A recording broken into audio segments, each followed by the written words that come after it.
Welcome back our YouTube channel. Today we will discuss about how to install VLC player in Ubuntu. Click on start button and type there soft and click on Ubuntu Software Center and select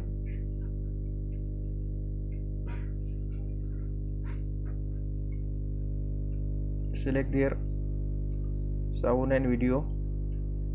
Click on VLC media player and then click on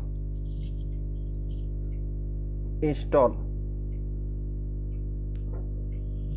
Process asking the password of user,